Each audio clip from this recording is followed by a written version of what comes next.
जय हिंद विद्यार्थी मित्रांनो, तुमचं सहर्ष स्वागत आहे आपल्या अर्न स्टडी फॉरममध्ये. विद्यार्थी मित्रांनो, ई फायलिंग सर्व्हिस आपण आज जाणून घेणार आहोत.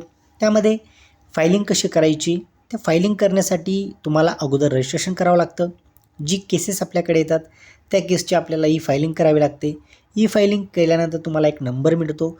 तो नंबर तुम्ही टाकून त्यानंतर तुम्ही तिथं कोर्टमध्ये ती जी तुमची फाईल असते ती फाईल तुम्ही सबमिट करतात. ती फायलिंग करण्यासाठी ई फायलिंग करण्यासाठी अगोदर तुमचं रजिस्ट्रेशन असणं गरजेचं आहे. विदाऊट रजिस्ट्रेशन तुम्ही तुमच्या स्वतःच्या पोर्टलवर कुठल्याही प्रकारची ई फायलिंग करू शकत नाही. म्हणून रजिस्ट्रेशन कसं करायचं त्या अनुषंगाने आजचा व्हिडिओ असणार आहे. नवीन वकिलांसाठी जो येणारा प्रॉब्लेम आहे, CPC verified, yet to not verify या संपूर्ण गोष्टीची चर्चा आपण या व्हिडिओमार्फत करणार आहोत. तत्पूर्वी विद्यार्थी मित्रांनो, तुम्ही जर नवीन असाल चॅनलवर तर चॅनलला सबस्क्राईब करून घ्या, जेणेकरून तुम्हाला अशाच पद्धतीचे अपडेट्स वेळोवेळी मिळत जातील. तर प्रथमतः विद्यार्थी मित्रांनो, तुम्ही पाहू शकता की e filing service portal open करण्यासाठी तुम्ही अगोदर filing.courts.gov.in अशा पद्धतीने तुम्ही जे आहे ते गुगलवर टाकायचं आहे. त्यानंतर तुम्हाला अशा पद्धतीने इंटरफेस ओपन होतो. अशा पद्धतीने इंटरफेस ओपन केल्यानंतर स्क्रोल डाऊन करायचं आहे. स्क्रोल डाऊन केल्यानंतर विद्यार्थी मित्रांनो, तुम्हाला इथं दिसत असेल साइन इन. या साइन इन करण्यासाठी अगोदर आपल्याला रजिस्ट्रेशन करावं लागेल. त्या रजिस्ट्रेशनसाठी आपल्याला न्यू युजर, हे बघा खाली तुम्हाला दिसत असेल की न्यू युजर रजिस्ट्रेशन इयर, इथं क्लिक करायचं आहे. तर न्यू रजिस्ट्रेशन कोण कोण करू शकतं? प्रथमतः ॲडव्होकेट, जे नवीन ॲडव्होकेट आहेत ज्यांनी रजिस्ट्रेशन केलं नाही ते. त्यानंतर लिटिगंट, गव्हर्नमेंट प्लीडर आणि क्लर्क असे 4 व्यक्ती जे आहेत तिथं न्यू युजर म्हणून रजिस्ट्रेशन करू शकतात. मग आता आपण रजिस्ट्रेशन क्लिकवर जर क्लिक केलं, हे बघा इथं आपण क्लिक करूयात. क्लिक केल्यानंतर आपल्याला एक नवीन इंटरफेस ओपन होतो. अशा पद्धतीने एक नवीन इंटरफेस ओपन होतो. त्यामध्ये तुम्हाला दिलेलं असतं की रजिस्ट्रेशन फॉर्म म्हणून दिलेलं असतं. हा रजिस्ट्रेशन फॉर्म व्यवस्थित भरायचा आहे. हा भरल्यानंतर तुम्हाला पुढे प्रोसेस कशी करायची ते मी तुम्हाला सांगणार आहे. इथं अगोदर तुम्ही ज्या डिस्ट्रिक्टमध्ये किंवा ज्या स्टेटमध्ये तुमचं सनद असेल त्या डिस्ट्रिक्ट इथे चूज करायची आहे. त्यानंतर तुमचा जो बार रजिस्ट्रेशन नंबर असेल तो व्यवस्थित टाकायचा आहे, बारकोड. त्यानंतर इयर टाकून व्हेरीफाय करायचं आहे. व्हेरीफाय केल्यानंतर तुमचं ॲडव्होकेट नेम इथं व्यवस्थित प्लेस करायचं आहे, इथं व्यवस्थित पुटअप करायचं आहे. त्यानंतर तुमचं जे डेट ऑफ बर्थ असेल ते इथं व्यवस्थित पुटअप करा. ज्या डिस्ट्रिक्टमध्ये किंवा ज्या हायकोर्टमध्ये तुम्ही प्रॅक्टिस करत असाल त्याचं डिस्ट्रिक्ट किंवा त्याचं हायकोर्ट जे असेल बेंच ते इथं व्यवस्थित चूज करायचं आहे. आता विद्यार्थी मित्रांनो, कॉन्टॅक्ट डिटेल टाकताना एक गोष्ट लक्षात असू द्या, तुम्ही जो मोबाईल नंबर आहे तो मोबाईल नंबर शक्यतो असाच टाका जो तुमच्याकडे रेग्युलर यूज करतात. कारण हा जो मोबाईल नंबर आहे तो मोबाईल नंबरवर जेव्हा तुम्ही तुमचा पासवर्ड विसरतात तेव्हा त्या पासवर्ड विसरल्यानंतर तुम्हाला तिथंच OTP येतो आणि मोबाईल नंबर तुमचा खूप क्रुशियल पार्ट म्हणून वापरला जातो. म्हणून शक्यतो असाच मोबाईल नंबर टाका जो मोबाईल नंबर तुम्ही परमनंटली यूज करतात. त्यानंतर इथं ईमेल ID सुद्धा व्यवस्थित व्हॅलिड टाका. त्यानंतर पासवर्ड टाकताना एक गोष्ट लक्षात असू द्या, एक जो आहे तुमचा कॅपिटल घ्या. कॅपिटल घेतल्यानंतर तुमचा एक स्मॉलमध्ये घ्या. स्मॉल जे आहे तुमचे अल्फाबेट ते घ्या. त्यानंतर जे ॲट असतं किंवा हॅशटॅग असतं किंवा डॉलरचे चिन्ह असतं, तुम्ही यापैकी कुठलंही चिन्ह यूज करू शकतात आणि तुम्ही तुमच्या फेवरेट नंबरसुद्धा यूज करू शकतात. अशा पद्धतीने एक स्ट्रॉंग पासवर्ड तुम्ही इथं बनवा. पासवर्ड इथं पुट केल्यानंतर इथं पासवर्ड कन्फर्म करा. या गोष्टी झाल्यानंतर विद्यार्थी मित्रांनो, खाली तुम्हाला दिसत असेल OTP व्हेरिफिकेशन. त्यानंतर OTP व्हेरिफिकेशन करताना जो मोबाईल नंबर तुम्ही वरती दिलेला आहे त्यावर OTP येतो. OTP आल्यानंतर इथं एंटर OTP करा, व्हेरीफाय करा OTP व्हेरीफाय केल्यानंतर तुम्हाला इथं प्रिव्ह्यूचं ऑप्शन दिसत असेल, प्रिव्ह्यूचं ऑप्शन येईल. त्यानंतर तुम्ही जी इथं डिटेल भरलेली माहिती आहे ती तुम्हाला इथं व्यवस्थितपणे दिसेल. व्यवस्थित रीड करा. व्यवस्थित रीड केल्यानंतर तुम्हाला कन्फर्म असाल की व्यवस्थित माहिती आहे. त्यानंतर ती माहिती सबमिट करा. जर त्या माहितीमध्ये काही जर तुम्हाला चुकीचा आढळत असेल तर एडिट करून ती व्यवस्थित माहिती तुम्ही फिलअप करा. त्यानंतरच तुम्ही सबमिट करायची आहे. सबमिट केल्यानंतर विद्यार्थी मित्रांनो, तुम्हाला एक रजिस्ट्रेशन नंबर मिळतो. अशा पद्धतीने तुम्हाला एक रजिस्ट्रेशन नंबर मिळतो. तो रजिस्ट्रेशन नंबर तुम्ही नोट डाऊन करून ठेवा. तो तुमचा परमनंटली युनिक रजिस्ट्रेशन नंबर असेल. या रजिस्ट्रेशन नंबरवर सुद्धा तुम्ही टाकून तुमचा पासवर्ड प्लेस करून, पासवर्ड पुटअप करून, कॅप्चा पुटअप करून तुम्ही तुमचं लॉग इन जे आहे ते तुम्ही ओपन करू शकता. त्यानंतर विद्यार्थी मित्रांनो आता आपण लॉग इन करणार आहोत. लॉग इन केल्यानंतर तुम्हाला कोणकोणती माहिती भरायची आहे ते लक्षात असू द्या. तत्पूर्वी माहिती भरण्यापूर्वी तुमच्याकडे डॉक्युमेंट जे आहे ते तुमच्याकडे असले पाहिजे. डॉक्युमेंट कोणकोणते, तर डॉक्युमेंट म्हणजे प्रथम म्हणजे एक ते म्हणजे तुमचं सनद तुमच्याकडे असलं पाहिजे. एक म्हणजे तुमचं सनद जे आहे त्याची PDF तुमच्याकडे असली पाहिजे. त्यानंतर तुमचं ID कार्ड, जे तुम्हाला सनद तुम्ही बनवलं असेल तेव्हा तुमचं जे ॲडव्होकेटचं ID कार्ड आलं असेल ते तुमच्याकडे असलं पाहिजे PDF फॉर्ममध्ये. त्यानंतर एखादं प्रूफ जे तुमचं रेसिडेन्शियल प्रूफ आहे त्यामध्ये तुम्ही कुठलंही देऊ शकता ज्यामध्ये तुमचा रेसिडेन्शियलचा प्रूफचा उल्लेख आलेला आहे. अशा 3 डॉक्युमेंटची तुम्हाला इथं गरज पडणार आहे. हे 3 डॉक्युमेंट तुमच्याकडे असू द्या आणि हे 3 डॉक्युमेंटसुद्धा तुम्हाला अपलोड करायचे आहेत. अगोदरच तुम्हाला सांगितलं की 3 डॉक्युमेंट तुमच्या मोबाईलमध्ये असणं गरजेचं आहे. चला आता आपण लॉग इन करूयात. लॉग इन केल्यानंतर आपल्याला कोणकोणती माहिती जी आहे ती व्यवस्थित भरायची आहे. आता पुन्हा आपण जो मेन आपल्याला साइन इनचं जे आपल्याला जो इंटरफेस होता तोच पुन्हा आलेला आहे. साइन इन करण्यासाठी आपल्याला अगोदर स्टेट चूज करा, त्यानंतर ॲडव्होकेटवर क्लिक करा, त्यानंतर तुमचा युजर नेम जो तुमचा आलेला असेल युनिक कोड तो टाका किंवा तुमचा मोबाईल नंबर टाका किंवा तुमचा ईमेल ID टाका. यापैकी तुम्ही कुठलंही एक ऑप्शन चूज करू शकतात. मोबाईल नंबर टाका. मोबाईल नंबर टाकल्यानंतर तुम्ही इथं पासवर्ड प्लेस करा. पासवर्ड टाकल्यानंतर इथं व्यवस्थित कॅपचा जो दिलेला आहे तो कॅपचा इथं व्यवस्थित पुटअप करा आणि लॉग इनवर तुम्ही क्लिक करायचं आहे.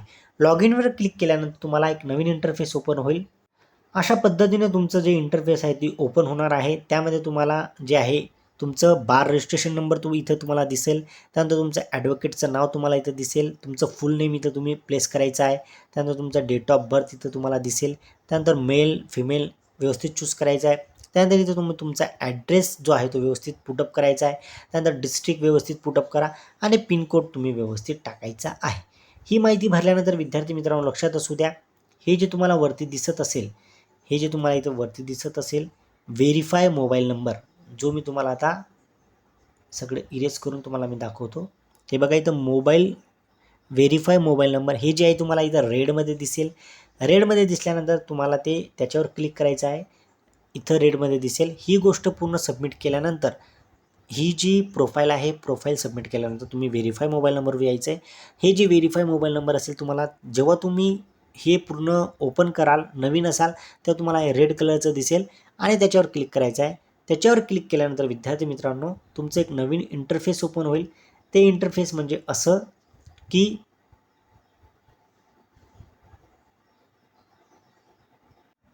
अशा पद्धतीने बघा तुम्हाला इथं व्हेरीफाय मोबाईल नंबर आणि ईमेल ID करायचा आहे. इथं मोबाईल आल्यावर त्यानंतर इथं जे आहे मोबाईल नंबर तुम्ही व्यवस्थित बघून घ्या. त्यानंतर ईमेल ID टाका. ईमेल ID टाकल्यानंतर विद्यार्थी मित्रांनो एक OTP सेंड होईल. OTP सेंड झाल्यानंतर तुम्हाला तिथं व्हेरीफाय करायचं आहे. ऑलरेडी तुम्ही मोबाईल नंबर व्हेरीफाय केलेला असेल तर इथं व्हेरीफाय येईल. त्यानंतर तुम्हाला ईमेल ID व्हेरीफाय करायचा आहे. ईमेल ID व्हेरीफाय करताना इथं एक OTPचं ऑप्शन येईल. इथं OTP टाकायचा आहे. OTP टाकल्यानंतर तुम्हाला हे दोघं जे आहेत तुमचं ते व्हेरीफाय होऊन जाणार आहे. असे व्हेरीफायचे जेव्हा तुम्हाला इथं दिसतील आणि हे जे आहे अगोदर तुम्हाला रेडमध्ये दिसत होतं ते नंतर तुमचं 2 टिक तिथं येतील आणि ते सुद्धा तुमचं ब्ल्यूमध्ये होऊन जाणार आहे. त्याच्यानंतर विद्यार्थी मित्रांनो नेक्स्ट तुमचं असणार आहे सबमिट करायचं आहे. हे सबमिट केल्यानंतर तुम्हाला नेक्स्ट प्रोसेस करायची आहे ती म्हणजे काय, तर डॉक्युमेंट अपलोड करायचे आहेत. जे डॉक्युमेंट मी तुम्हाला अगोदरच सांगितले होते ते डॉक्युमेंट म्हणजे कोणकोणते, तर तुमचं बार रजिस्ट्रेशन सर्टिफिकेट, तुमचं फोटो ID म्हणजे तुमचं जे तुम्ही ॲडव्होकेट आहात त्याचं जे तुम्हाला ID कार्ड मिळालं आहे ते ID कार्ड आणि आधार प्रूफ किंवा ॲड्रेस प्रूफ जे तुम्हाला इथं दिसत असेल, इथं ॲड्रेस प्रूफ आहे. ॲड्रेस प्रूफ म्हणजे तुम्हाला आधार असेल, तुमचं लायसन्स असेल, ज्या IDमध्ये तुमचं रेसिडेन्शियल दिलेलं असेल ते तुम्ही इथं व्यवस्थित अपलोड करू शकता. त्यानंतर इथं व्यवस्थित ते चूज करायचे आहेत. त्यानंतर चूज गेल्यानंतर इथं चूज फाईल केल्यानंतर इथं अपलोडचं ऑप्शन येईल. अपलोड केल्यानंतर विद्यार्थी मित्रांनो लक्षात असू द्या, अपलोड केल्यानंतर खाली स्क्रोल डाऊन केल्यानंतर तुम्हाला इथं जे आहे व्हेरिफिकेशन टाईपमध्ये तुम्हाला इथं जे आहे इथं तुम्हाला व्हेरीफाय म्हणून येईल. इथं गेट OTP म्हणून येईल. गेट OTPचं तुम्ही गेट OTPला क्लिक करायचं आहे. OTP जो आहे तो तुमच्या मोबाईलवर जाईल. त्याच्यानंतर तुम्ही इथं व्हेरीफाय करायचं आहे. व्हेरीफाय केल्यानंतर तुमचं bar registration certificate OTP through authenticate झालेलं आहे.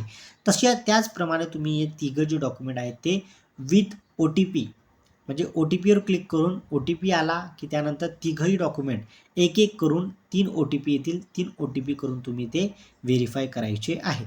हे 3 डॉक्युमेंट व्यवस्थित व्हेरीफाय झाले का मग तुम्हाला रेकॉर्ड ओथ करायचे आहे. रेकॉर्ड ओथ करून हे बघा इथं पुढचं जे ऑप्शन आहे तुमचं रेकॉर्ड ओथ करायचे आहे. ओथवर गेल्यावर नंतर तुम्हाला ते खाली जे आहे स्क्रोल डाऊन करून तिथं व्यवस्थित लिहिलेलं असतं की आय ॲडव्होकेट तुमचं नाव, त्यानंतर आय सोलेमली पुढे जे असेल ते तुम्ही व्यवस्थित इंग्लिशमध्ये बोलायचं आहे. मोबाईल किंवा तुमचा जो लॅपटॉप असेल किंवा तुमचा जो मोबाईल असेल व्यवस्थित एका जागेवर प्लेस करून तिथं तुम्ही ती ओथ जी आहे ती व्यवस्थित तुम्ही तिथे रेकॉर्ड करायची आहे. रेकॉर्ड केल्यानंतर तुम्ही ती अपलोड करायची आहे. अपलोड केल्या गेल्यानंतर विद्यार्थी मित्रांनो तुमचं काम इथं संपलेलं आहे. त्यानंतर महत्त्वाचं म्हणजे काय तर संपूर्ण गोष्टी इथं टाकल्यानंतर तुम्हाला इथं एक गोष्ट दिसेल ती म्हणजे yet to be verify CPC. हे बघा इथं तुम्हाला दिसेल, हे बघा yet to be verify by CPC. ज्या विद्यार्थ्यांनी चालूच म्हणजे लगेच त्यांनी फॉर्म भरलेला असेल त्यांना इथं yet to be verify by CPC असं येईल. त्यानंतर काही दिवसानंतर 3-4 दिवसानंतर इथं तुम्हाला व्हेरीफाय येईल. तुम्ही ते चेक करत राहायचं आहे 2-4 दिवसानंतर. ऑलमोस्ट 1 वीक लागतं किंवा त्याच्या जास्त जर लागलं तर त्यानंतर काय करायचं आहे ते सुद्धा मी तुम्हाला सांगणार आहे. व्हेरीफाय इथं जेव्हा येईल ग्रीनमध्ये तुमचं हे होऊन जाणार आहे. व्हेरीफाईड आलं की तुम्ही तुमचे केसेस तुमच्याच स्वतःच्या नावाच्या पोर्टलवर तुम्ही व्यवस्थित भरू शकता. आता ही झाली रजिस्ट्रेशनची प्रोसेस. त्यानंतर समजा जेव्हा तुम्हाला व्हेरीफाय इथं ऑप्शन येत नसेल तेव्हा तुम्ही काय करायचं आहे तर तुम्ही अगोदर 1 वीक वेट करायचं आहे. 1 वीक वेट केल्यानंतर समजा जरी हे झालं नाही तुमचं तर तुम्ही ज्या डिस्ट्रिक्टमध्ये तुम्ही प्रॅक्टिस करत असाल तिथं एक ऑफलाईन फॉर्म मिळतो. ऑफलाईन फॉर्म मिळाल्यानंतर तो फॉर्म तुम्ही भरायचा आहे. तो फॉर्म भरल्यानंतर त्याची जी लिंक आहे किंवा तो फॉर्म जो आहे तो तिथे ई-सेवा जे तुमचं डिस्ट्रिक्ट कोर्ट असेल किंवा तुम्ही हायकोर्टमध्ये प्रॅक्टिस करत असाल किंवा डिस्ट्रिक्टमध्ये करत असाल तर तिथे ई-सेवा किंवा ई-सर्व्हिस म्हणून एक आपल्या प्रत्येक कोर्टामध्ये असतं. त्या कोर्टात जाऊन तुम्ही कोणालाही विचारू शकतात की मला एक ई-फायलिंग रजिस्ट्रेशनसाठी फॉर्म द्या. तो फॉर्म ऑफलाईन घ्यायचा आहे आणि तो फॉर्म व्यवस्थित भरून त्यांना सांगायचं आहे की माझं 15 दिवसाच्या वरती झालेलं आहे ऑनलाईन फॉर्म भरून, परंतु शक्यतो ही गोष्ट होत नाही. परंतु जर झालीच तर ही प्रोसेस तुम्हाला करायची आहे. ऑफलाईन भरून त्या ई-सेवावाल्याकडे तुम्ही ई-सर्व्हिस जी आहे सेवा तिथं तुम्ही द्यायचं आहे. ते तुमचं व्हेरीफाईड बाय CPC करून तुम्हाला तुमचं जे मार्ग आहे तो मोकळा करून देणार आहेत. चला विद्यार्थी मित्रांनो आता मी तुमची रजा घेतो. व्हिडिओ तुम्हाला आवडला असेल तर नक्कीच लाईक करा आणि जे नवीन ॲडव्होकेट असतील त्यांच्यापर्यंत हा व्हिडिओ नक्कीच शेअर करायचा आहे. चला विद्यार्थ्यांना आता तुमची मी रजा घेतो. जय हिंद.